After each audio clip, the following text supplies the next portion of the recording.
it's Candace with Finding the Heart of Redlands, and I'm here again with David Raff with the Raff and Company to talk about tax issues that you need to know about before the end of the year.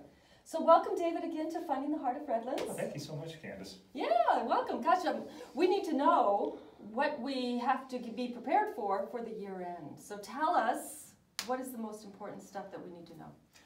A few things. One is that a lot of people got surprised on their 2018 tax returns because they were expecting refunds with the new tax law and didn't get them. And the reason they didn't get them, in a lot of cases we found, was that their withholding from wages or from retirement plan distributions changed because the government was going to give you this benefit of the new tax law back in February or March of 2018, and all of a sudden you got more in your paychecks, but now that was less withholding. So when it came time to doing the tax return, you're thinking, oh, I got a big refund coming, my taxes are less. But you got the benefit of that throughout the year, so it caught people off guard. We're now a year under our belt.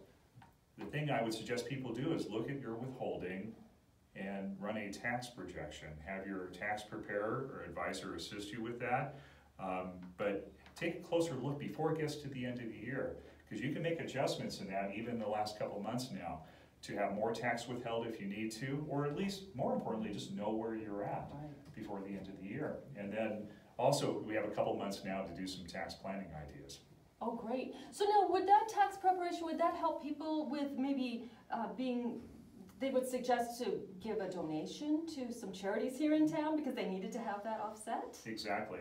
One of the strategies that came out of the new tax law is that the standard deduction for a lot of people came up quite a bit, which means that a lot more people are using the standard deduction rather than itemizing.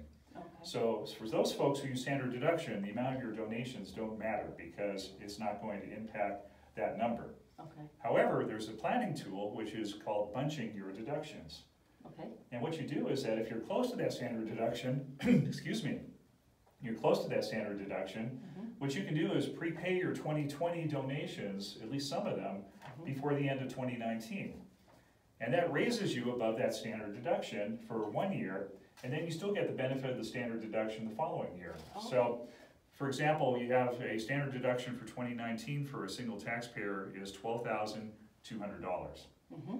If you add up all your itemized deductions and you come up at $11,500 and you're $700 short, you would get $12,200 anyway for 2 years. Okay. For 2019 and 2020, and that adds up to $24,400.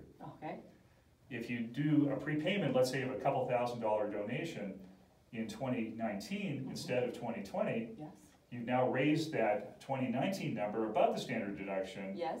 Let's say from $11,500 to $13,500, and then you still get the $12,200 next year.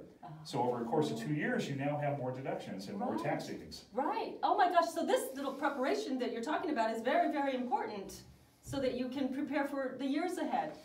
Yep, after you get past the end of the year, a lot of these opportunities are lost. So that's what makes that projection so important. Absolutely. Oh my gosh, you're just so full of wisdom. Are there any last other things that we need to know about real quick?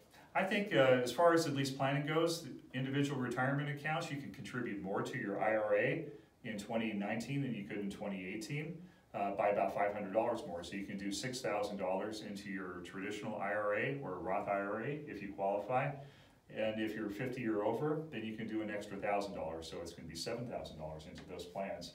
The nice thing about individual retirement plan contributions or retirement plan contributions, if you're a business owner, is that you can make those decisions after the end of the year. So you can see how your taxes look and make a determination, does my cash flow allow me to do those additional retirement plan contributions? Sure. And those are wonderful because they pay yourself rather than paying the government. Absolutely. Oh my gosh, I'm learning so much.